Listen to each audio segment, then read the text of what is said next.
sympathetic activity, and if it stays lower than the normal for the parasympathetic activity, so in chronicity it causes dysfunction in the autonomic nervous system and in the organs.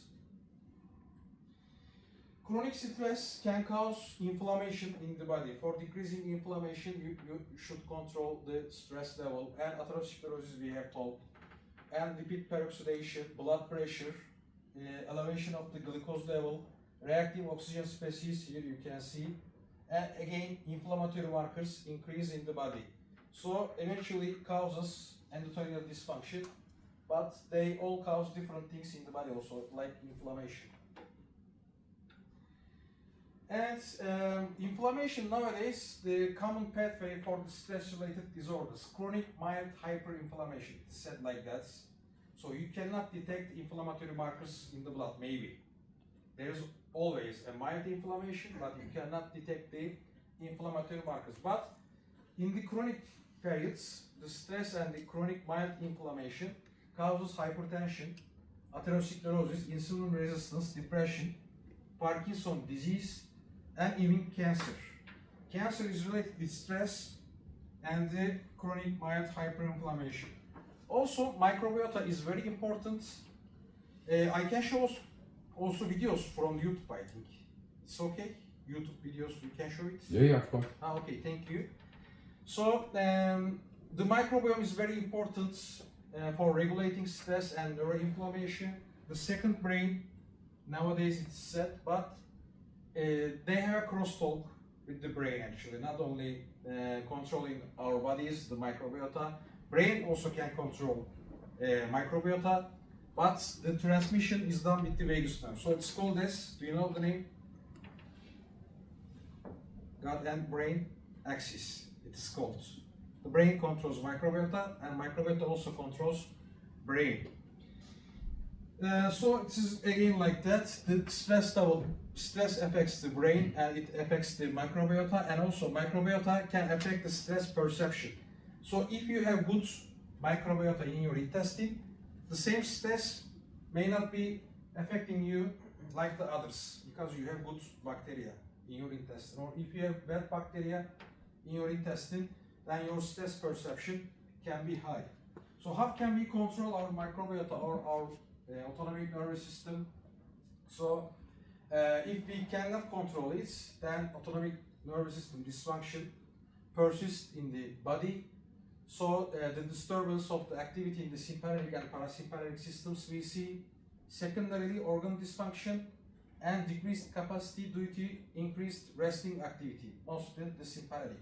So if your, for example, heart rate is high in resting condition, when you start running, then your capacity will decrease because of high resting activity. I will show in detail in the other slides. So if you have elevated autonomic nervous system activity, then your capacity will be lower. Which disorders can be related with the autonomic nervous system dysfunction? You can see here addiction problems, for example, especially in withdrawal symptoms. The patients cannot resist the withdrawal symptoms because stress increases.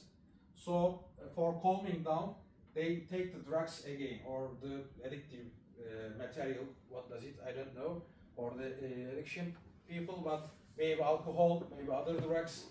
And anxiety, for example, increase the sympathetic activity, and sympathetic activity elevation also causes anxiety. Bruxism, for example, headaches, chronic fatigue. So these disorders are related to autonomic nervous system dysfunction, but in some of them, secondarily autonomic nervous system dysfunction is added to the process. For example, dysbiosis. So you have diarrhea, for example, your microbiota is disturbed, and because of that, autonomic nervous system dysfunction can start and accompany the problem, the process. But you got stressed too much, and because of the stress, you have intestinal problems. So this can also affect the microbiota and cause dysbiosis. In some of them, the primary cause is the autonomic nervous system dysfunction. In some of them, secondarily, it happens and accompany the process and worsens the status of the patient. So, controlling the autonomic nervous system maybe cannot cure the disease but decrease the symptoms if you can control it. Again, for example, here chronic overlapping pain conditions, they are all related with the autonomic nervous system dysfunction, low back pain, tension type headache, chronic fatigue syndrome, endometriosis, intestinal cystitis, for example. So, could vagus nerve stimulation be the solution we are asking? So, if we can stimulate the vagus nerve, then we can decrease the stress level and improve the sleep, reduce stress, enhance gut-brain axis, and increase the longevity and promote well-being, ease tension, support relaxation. So by stimulating the vagus nerve, you can control your autonomic nervous system. So you can help the problems that we have talked up to now. So when we look at the vagus nerve, it's the biggest nerve in the body and most complicated nerve in our bodies, vagus nerve, and starts from the brainstem and goes to the large bowel and innervates nearly all the internal organs. And 80% of the fibers are afferent, carrying information from organs to the brain, and 20% is afferent, carrying information from brain to the organs. So you can think that organs are controlling our brains more because there are 4 times more fibers carrying information from, for example, intestine. Microbial products or bacteria in the intestine can affect us more. So our brains working under the pressure of our bacteria actually, because they can affect 4 times more our brains. So if your vagus nerve is in a passive condition, if it's not active working, then the bacteria can do everything on your brain. But if you can activate your vagus nerve, so you can control the transmission, you can regulate your gut-brain axis. This is the critical point. Also, we will see again in the next slides, lots of brain regions are interconnected to the brainstem with the vagal nuclei. Lots of vagal nuclei stays in the brainstem and they are interconnected. So, the history started in 1884 with the American neurologist J.L. Corning recommended vagus nerve stimulation to slow blood flow in patients with epilepsy. So they thought in the past that, in the ancient times we can say, blood flow is high in epileptic patients. So if we can decrease blood flow to the brain, then we can control epilepsy. So they thought that vagus nerve stimulation will be effective for that condition, but not enough studies or research at that time. In 1838, studies on vagus nerve stimulation in cats were published. Nearly 50 years later, first studies in cats were done. In 1951, Zavara examined the effect of VNS on epilepsy in dogs and found it effective. In 1988, again nearly 40 years, Dr. Penry began investigating the effects of invasive vagus nerve stimulation in humans, and at the end, in 1997, FDA approved vagus nerve stimulation for epilepsy.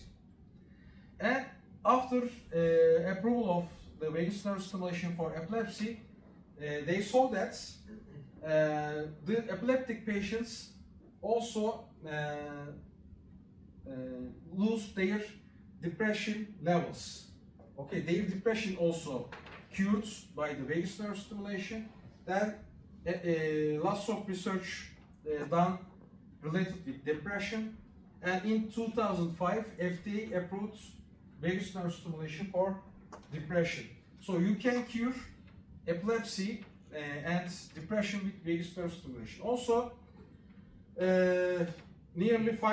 for the last 5 years, FDA approved for the neonatal opioid withdrawal syndrome.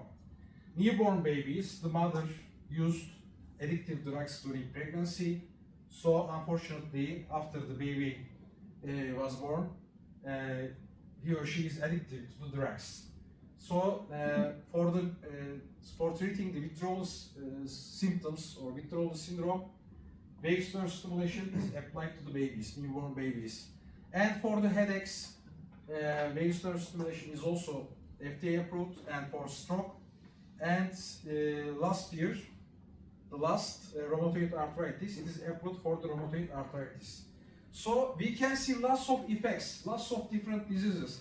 So how can only one treatment can affect on epilepsy, depression, opioid withdrawal syndrome, headaches, stroke, and rheumatoid arthritis? For example, by doing chiropractic, you can treat all these problems. It's possible?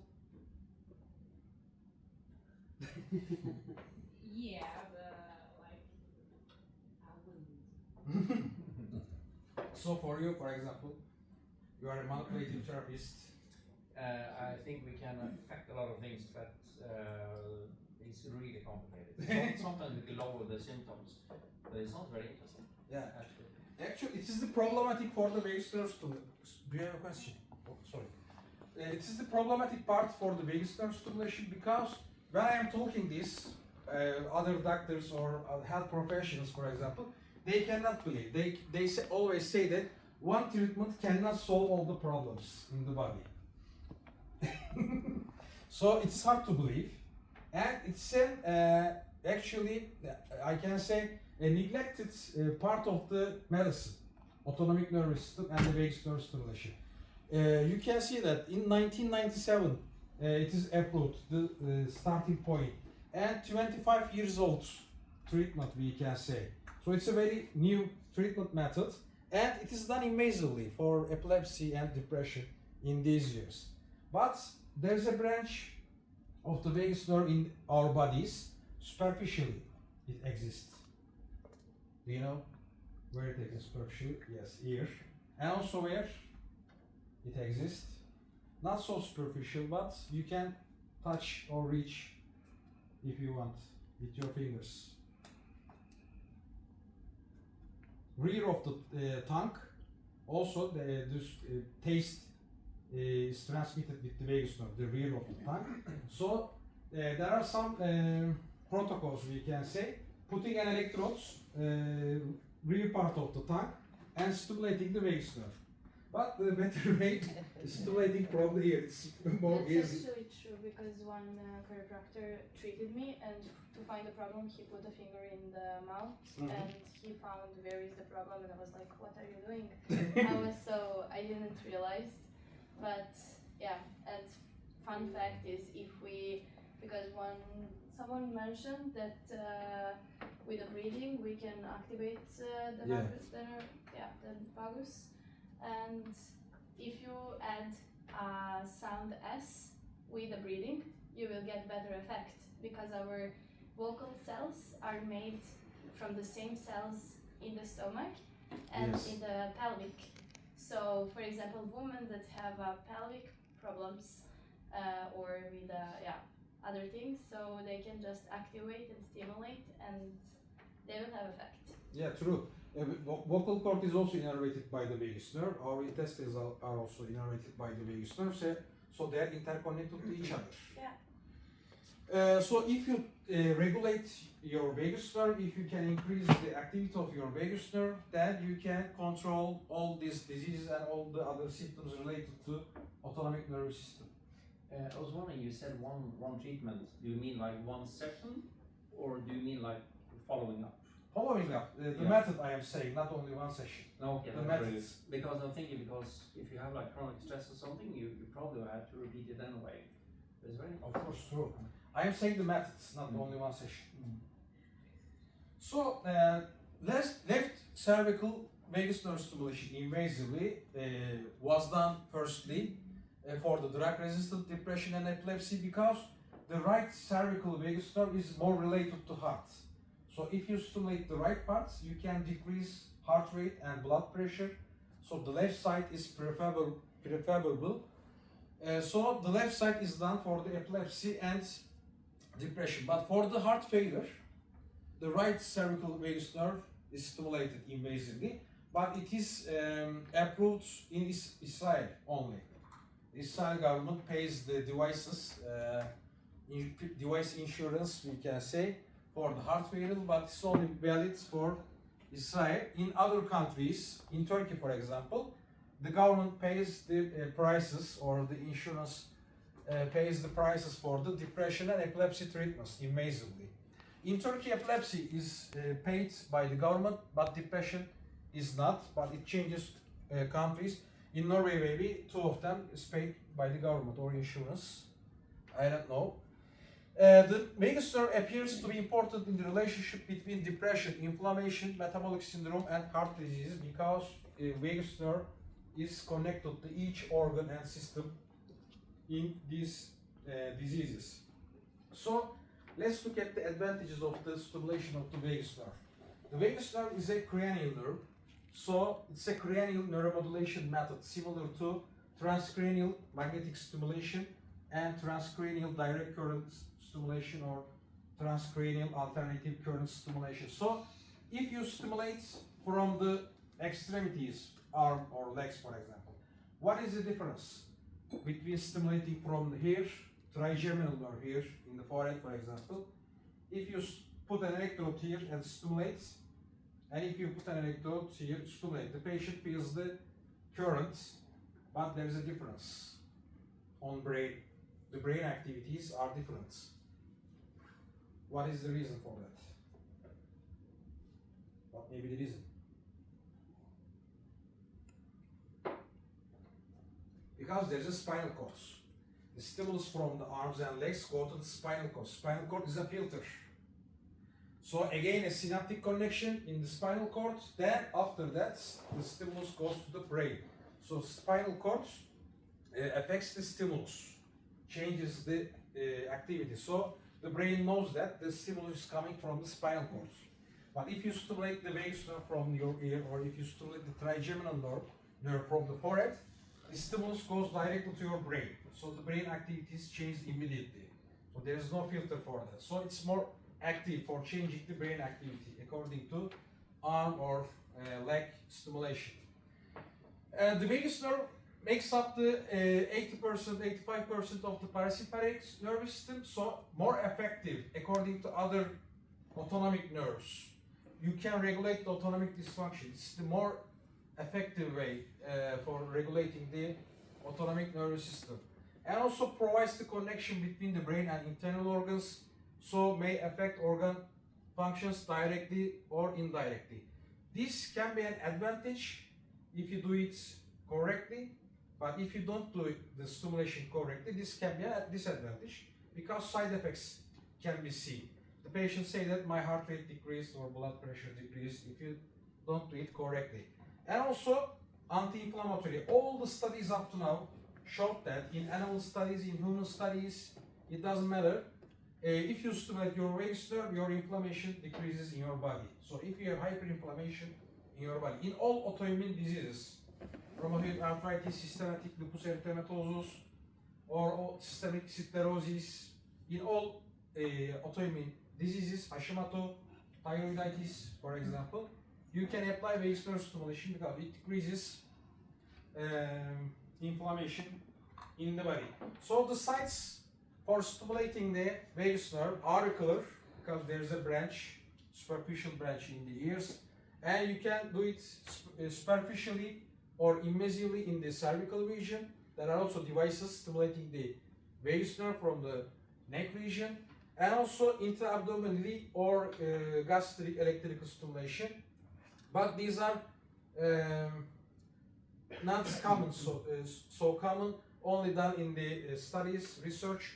There is no device for in the markets for patient use for gastric electrical stimulation or intra-abdominal stimulation, but there are devices in the market for cervical stimulation and auricular stimulation.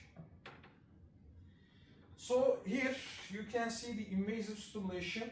There is a battery, like a heart battery, heart rhythm battery, you can see here, and it is located under the clavicular bone mostly, and stimulate the vagus nerve here. You can see.